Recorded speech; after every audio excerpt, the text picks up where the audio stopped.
Pada pertemuan kita kali ini, ya, kita akan sedikit, ya, membahas tentang ciri khas. Ciri khas dari masing-masing apa yang dikenal dengan al-farqu bainal ismi wal fi'li. Kita akan membahas tentang perbedaan antara isim dan fi'il. Ya, perbedaan antara isim dan fi'il. Kalau kita mengetahui artinya tentunya mudah. Bahwasanya kalau isim itu dia tidak terikat dengan waktu. Kemudian kalau fi'il dia terikat dengan waktu. Namun bagaimana kita bisa mengetahui secara sekilas, ya, walaupun mungkin tidak tahu artinya, ya. Apakah itu disebut sebagai isim ataukah sebagai fi'il atau sebagai huruf? Maka di sini kita akan membahas masing-masing ciri dari isim maupun fi'il yang merupakan ciri khas dari masing-masing kelompok kata tersebut. Baik. Untuk yang pertama kita akan masuk ke pembahasan tentang alamatul isim, ya. Masuk pembahasan tentang ciri-ciri isim. Ya, di sana bahwasanya isim mempunyai ciri-ciri khas, ya, yang tidak dimiliki oleh selainnya, tidak dimiliki oleh fi'il, ya. Dia mempunyai ciri khas. Ciri yang pertama dari isim adalah at-tanwin. Maksudnya bagaimana? Maksudnya apabila kita menemukan suatu kata, ya, kata dalam bahasa Arab, dan kata tersebut ternyata ditanwin, ya, baik itu pakai dhammahtain, fathahtain maupun kasratain, maka apa? Maka kata tersebut adalah isim. Ya, kata tersebut adalah isim. Sangat mudah tentunya, ya. Pokoknya kalau dia bertanwin, isim. Nah, contoh, misalnya firman Allah Subhanahu wa taala, "Fala taj'alu lillahi andadan wa antum ta'lamun." Allah Subhanahu wa taala menyatakan, maka janganlah kamu menjadikan bagi Allah andadan, ya, sekutu-sekutu, wa antum ta'lamun, ya, sedangkan kalian mengetahui. Di sini Allah Subhanahu wa taala, ya, dalam firman-Nya menggunakan salah satu isim, yaitu andadan. Kita perhatikan andadan di sini, kita lihat harokat terakhirnya adalah tanwin. Kita perhatikan harokat terakhirnya adalah tanwin. Oleh karena itulah maka kita tidak ragu-ragu, ya, kita tidak ragu lagi bahwasanya andadan di sini adalah isim. Ya, ini ciri yang pertama dari isim. Kemudian ciri yang kedua dari isim adalah al-khafdu. Apa itu? Maksudnya adalah kasrah. Sehingga apabila kita menemukan suatu kata dan dia harokat terakhirnya adalah kasrah, ya, maka itu adalah isim. Ya, sebagai contoh misalnya firman Allah Subhanahu wa taala dalam surat Al-Fatihah, ya. Bismillahirrahmanirrahim. Ya, bismillahirrahmanirrahim. Di sini kita perhatikan, ya, kata ism, ya, bismi. Nah, memnya di kasrah.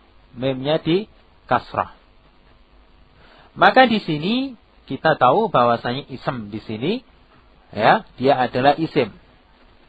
Demikian pula kita perhatikan lafdzul jalalah Allah, ya, Allahi. Nah, dia juga harokat terakhirnya di kasrah, maka dia juga isim. Kemudian ar-Rahmani, ya, ar-Rahmani. Kita lihat dia juga mempunyai harokat akhir kasrah, maka dia juga termasuk isim.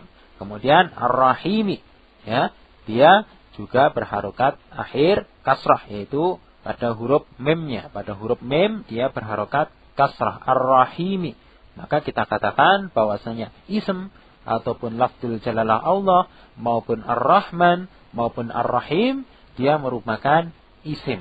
Karena apa? karena harokat terakhirnya kasrah atau merupakan tanda isim yang kedua, yaitu khafat, ya, khafat.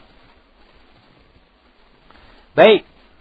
Sekarang untuk ciri yang ketiga, dari isim, yaitu al-alifu wal lam. Ya, al-alifu wal lam. Maksudnya apa?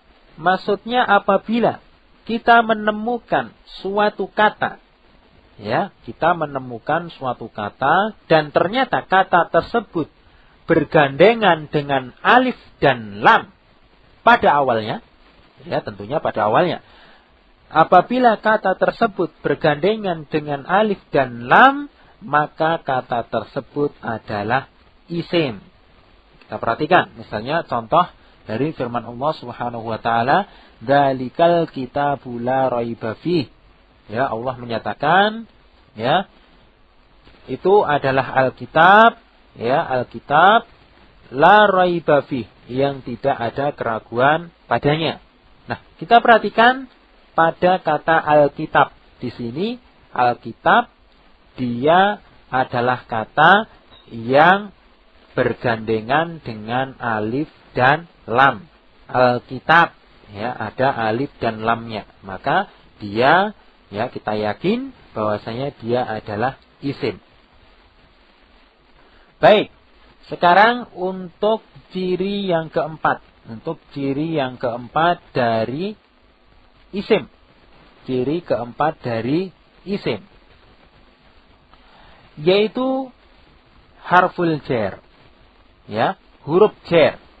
Maksudnya apa? Maksudnya apabila ada suatu kata dan dia didahului dengan salah satu dari huruf-huruf jar, dan kita telah menghafal apa saja yang termasuk dari huruf-huruf jar pada pertemuan yang pertama, ya. Sehingga apabila ada suatu kata dia didahului dengan salah satu dari huruf-huruf jar, maka kata tersebut adalah isim. Ya, kata tersebut adalah isim.